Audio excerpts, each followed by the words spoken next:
ఓం సూర్యనారాయణాయ నమః. అందరికీ నమస్కారం అండి. మనకి 2026 సంవత్సరం జనవరి 25వ తేదీ అనగా ఆదివారం రోజున రథసప్తమి పండుగ అయితే ఉందండి. ఈ పండుగ కోసం మనం ఇంట్లో పూజ అయితే చేసుకుంటాం కదండి. ఈ పూజకి ముందుగా చేసుకోవాల్సిన ఏర్పాట్లు ఏందో ఈ వీడియోలో తెలియజేస్తాయండి. నేను చేసుకున్న ముందుగా ఈ పూజ ఏర్పాట్లేందో ఈ వీడియోలో తెలుసుకుందాము.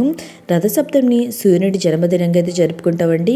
అందుకే రథసప్తమి నాడు అత్యంత భక్తి శ్రద్ధలతో సూర్యుడిని పూజిస్తే గత జన్మలో చేసిన పాపాలను తొలగిపోతాయి, రోగపీడ నుండి విముక్తి అయితే దొరుకుతుందండి. ఇంకా రథసప్తమిని మాఘసప్తమి అని కూడా పిలుస్తారు. మాఘశుద్ధ సప్తమిని సూర్య భగవాన్ పుట్టిన తేదీ అండి. సకల జగత్తుకు వెలుగునిచ్చే సూర్యుడు రథానికి తన దిశానిర్దేశాన్ని మార్చుకునే రోజు. అలాంటి సమయంలో చేయాల్సిన కొన్ని పనులు చేయడం వల్ల ఆరోగ్యము వృద్ధి చెందడమే కాదండి, దీర్ఘకాలిక వ్యాధుల నుండి కూడా ఉపశమనం అయితే లభిస్తుంది. మన శాస్త్రాలు అయితే చెప్తున్నాయండి ఇవన్నీ. అయితే ఈ రథసప్తమి పూజ కోసం మనం ముందుగానే తెల్లవారుజామునే నిద్రలేచి తలంటి స్నానం అయితే చేయాలండి. అంటే మనం మగవారైతే జిల్లెడాకులను, ఆడవారైతే చిక్కుడాకులతో మన తల మీద పెట్టుకొని తలపైన భుజాల మీద పెట్టుకొని తలంటు స్నానం అయితే చేయాలి. అంటే మనం 7 జిల్లెడాకులు తెచ్చుకోవాలండి. మగవారైతే 7 జిల్లెడాకులు, ఆడవారైతే 7 చిక్కుడాకులు అయితే తెచ్చుకొని తలపైన భుజాలపైన పెట్టుకొని తలంటు స్నానం అయితే చేయాలి. తర్వాత ఈరోజు మనం సూర్యునికి అర్ఘ్యం అనేది సమర్పించాలండి. ఒక రాగి చెంబు అనేది తీసుకొని, రాగి చెంబు కాదండి లేదా మీ దోసెట్లో కానివ్వండి, కొన్ని నీరు తీసుకొని దాంట్లో కొంచెం చెంబులో కొంచెం కుంకుమ అక్షింతలు వేసుకొని ఎర్రటి పుష్పాలు వేసుకొని సూర్యునికి అర్ఘ్యం అనేది చూపించాలండి. లేదా దోసిట్లో అయినా మన నీరు తీసుకొని సూర్యునికి అర్ఘ్యం అనేది చూపించాలండి. అంటే కిందికి నీళ్లు వదులుతా ఓ సూర్యదేవాయ నమః ప్రథమ అర్ఘ్యం సమర్పయామి అంటూ, లేదా నేను స్క్రీన్ పైన చూపిస్తున్న మంత్రం అయితే చదువుకుంటా సూర్యునికి అర్ఘ్యం అయితే ఇవ్వాలండి. తర్వాత మనం పూజ అనేది చేసుకోవాలండి. రథసప్తమి రోజున చిక్కుడుకాయలతో రథం అయితే చేసుకొని మనం పూజలో పెట్టుకొని పూజ అయితే చేసుకుంటాము. ఈ పూజ అనేది బయట సూర్యకాంతి పడే దగ్గర అయితే చేసుకుంటారండి. ఒకవేళ అలా మీకు వీలు కాకపోతే మీ ఇంట్లో తులసి కోట ఉంటుంది కదండి, అక్కడైనా పూజ చేసుకోవచ్చు.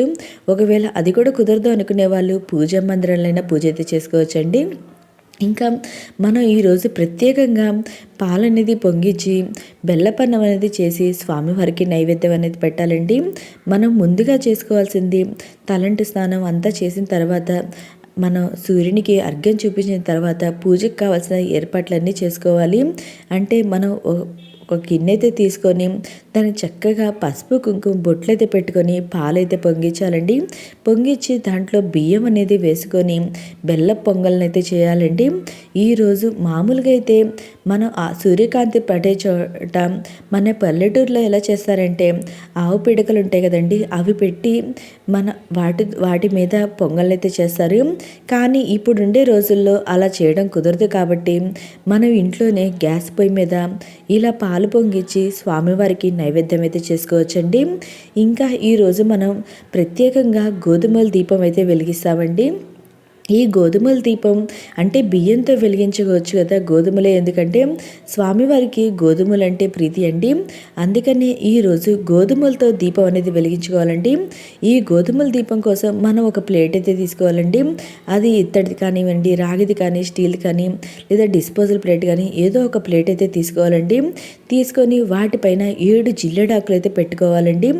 ఈరోజు ప్రత్యేకంగా 7కి ఎక్కువ ప్రాముఖ్యత అయితే ఉందండి, 7 అనే సంఖ్యకి. ఎందుకంటే స్వామివారు 7 గుర్రాల మీద ఈరోజు వస్తారు కాబట్టి ఈరోజు ప్రత్యేకంగా 7 అనే సంఖ్యకి ఎక్కువ ప్రాముఖ్యత అయితే ఉంది. ఇలా 7 జిల్లెడాకులు అనేది పెట్టుకొని వాటికి గంధం కుంకుమ బొట్లు అనేది పెట్టుకొని వాటిపైన గోధుమలు అనేది వేసుకోవాలండి. 3 గుప్పెలు గోధుమలు వేసుకొని వాటిపైన తమలపాకు కానివ్వండి, చిన్న జిల్లెడాకు కానివ్వండి, ఇలా ఏమైనా ఉంటే పెట్టుకొని వాటిపైన ప్రమిద అనేది పెట్టుకోవాలండి. పెట్టుకొని 7 ఒత్తులు కలిపి ఒక ఒత్తిగా అయినా దీపం వెలిగించుకోవచ్చు, లేదా 7 ఒత్తులు సపరేట్గా అయినా పెట్టుకొని ఈ దీపం అయితే వెలిగించుకోవచ్చండి. ఈరోజు ప్రత్యేకంగా గోధుమల దీపం అయితే వెలిగించుకోవాలండి ప్రతి ఒక్కరూ. ఇంకా చిక్కుడుకాయలతో రథం అనేది కూడా చేసుకోవాలి. ఈ రథం ఎలా చేసుకోవాలో ఆల్రెడీ మన ఛానల్లో వీడియో ఉందండి, ఇంట్రెస్ట్ ఉన్న వాళ్ళు చూడండి. ఒకవేళ మీకు జిల్లెడాకులు దొరకపోతే ఈ ప్లేస్లో మనం తమలపాకులైనా పెట్టుకొని ఈ దీపం అయితే వెలిగించుకోవచ్చండి. నేను ఈ విధంగా జిల్లెడాకులు అయితే పెట్టుకున్నా అండి. మీకుంటే మీ దగ్గర ఉంటే అందుబాటులో ఉంటే పెట్టుకోండి, లేదా తమలపాకులతో అయినా పెట్టుకొని మనం ఈ దీపం అనేది వెలిగించుకోవచ్చు. ఇవన్నీ ఏంటంటే మనం ముందుగానే సిద్ధం చేసుకుంటే పూజ అనేది తేలిగ్గా చేసుకోవచ్చండి. ఇలా 2 ప్రమిదలు తీసుకొని వాటిలో నువ్వుల నూనె అనేది వేసుకొని మనం 7 ఒత్తులు అయితే సపరేట్గా అయితే వేసుకోవాలి, లేదా 7 ఒత్తులు కలిపి ఒక ఒత్తిగా చేసి అలాగైనా పెట్టుకోవచ్చండి. నేను ఇక్కడ ఒక ఒత్తిగా చేసుకొని అయితే పెట్టుకుంటున్నాను దీపాన్ని, లేదా మీకు సపరేట్ పెట్టుకుంటా అంటే అలాగైనా పెట్టుకొని ఈ దీపం అయితే వెలిగించుకోవచ్చండి. తర్వాత నేను చిక్కుడుకాయలతో రథం అయితే చేసుకున్నా అండి. ఇక్కడ 7 చిక్కుడుకాయలు అయితే తీసుకున్నాండి. ఇవన్నీ ఏంటంటే కొంచెం పెద్ద సైజులో ఉంటే రథం అనేది మనం నీట్గా చేసుకోవడానికి సులభంగా చేసుకోవడానికి వీలైతే ఉంటుంది. ఇక్కడ రథం చేసుకోవడానికి మనం టూత్ పిక్స్ కానివ్వండి, అగరబత్తి పుల్లలు కానివ్వండి, లేదా కొబ్బరి పుల్లలు ఉంటాయి కదండి, ఇవైనా తెచ్చుకొని వాటితో చేసుకోవచ్చు. అన్నీ ఏంటంటే పుల్లలు అనేది సమానంగా ఉండేలా చూసుకోవాలండి. ఫస్ట్గా మనం మొదటి భాగమైన మనం బేస్ని అయితే మనం 2 చిక్కుడాకులు తీసుకొని ఈ పుల్లలతో అయితే పెట్టుకోవాలి. తర్వాత మధ్య భాగం అయితే పెట్టుకోవాలండి. ఇంకా 4 టూత్ పిక్స్ తీసుకొని వాటిని 4 వైపులా గుచ్చుకున్న తర్వాత మధ్య భాగంతో మళ్ళీ 2 చిక్కుడుకాయలతో అయితే పెట్టుకోవాలి. తర్వాత పైన మనం గోపురాల్లాగా 3 చిక్కుడుకాయలు తీసుకొని త్రిభుజాకారంలో రూపంలో అయితే మనం చిక్కుడుకాయలు అయితే పెట్టుకోవాలండి. పెట్టుకొని ఆ రథం అయితే చేసుకోవాలండి. ఈ రథానికి చక్కగా గంధం కుంకుమ బొట్లు అయితే పెట్టుకొని అలంకరణ చేసుకోవాలండి. ఇలా చేసుకుంటే ఏంటంటే మన రథం అనేది ఎక్కడ వంగకుండా మంచిగా ఉంటుందంటే నీట్గా మనం పూజ చేసుకోవడానికి కూడా వీలుగా ఉంటుంది. ఇలా మనం ముందుగానే రథము, చిక్కుడుకాయల రథము, గోధుమల దీపము, ఇంకా స్వామివారికి పెట్టాల్సిన నైవేద్యము, ఇవన్నీ ఏంటంటే మనం ముందుగానే రెడీ చేసి పెట్టుకుంటే మన పూజ సులభంగా తేలికైతే చేసుకోగలుగుతాము. ఇంకా మనం పూజా ప్లేస్లో మనం అంటే ఆరు బయట సూర్యకిరణాలు పడే చోట అయితే చేసుకోవాలండి, లేదా తులసి కోట దగ్గరైనా ఈ పూజ చేసుకోవాలి.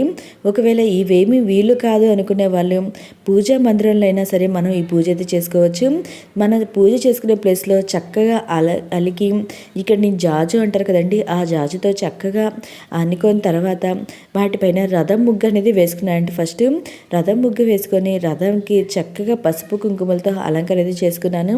ఇంకా ఒక పీఠం అయితే ఏర్పాటు చేసుకున్నానండి మన చిక్కుడుకాయల రథం పెట్టుకోవడానికి. మీ దగ్గర స్వామివారి చిత్రపటం ఉంటే స్వామివారి చిత్రపటం పెట్టుకొని చేసుకోవచ్చు. ఒకవేళ చిత్రపటం లేకపోయినా స్వామివారి యంత్రాలు ఉంటాయి కదండి, అంటే సూర్య యంత్రాలు, అవైనా పెట్టుకొని పూజ అయితే చేసుకోవచ్చు. ఒకవేళ మీ దగ్గర అవేమీ లేవు అనుకునే వాళ్ళు ఇలా చిక్కుడుకాయలతో రథమైనా చేసుకొని పెట్టుకోవచ్చు అండి. లేదా స్వామివారి సూర్యుని ఆకారం ఉంటుంది కదండి, ఆ ఆకారమైన మనం ముగ్గుతో గీసుకొని అంటే బియ్యపిండితో ఆ ఆకారాన్ని గీసుకొని అలాగైనా పూజ అయితే చేసుకోవచ్చండి.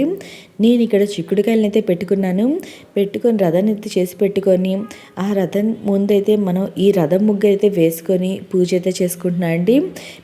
మీకు అందుబాటులో ఏది ఉంటే అలాగైతే చేసుకోండి. మేము చేసుకోలేకపోతున్నాము అనుకోకుండా మీకున్న వాటితోనే చక్కగా నీట్గా ఆ స్వామివారికి పూజ అయితే చేసుకోండి.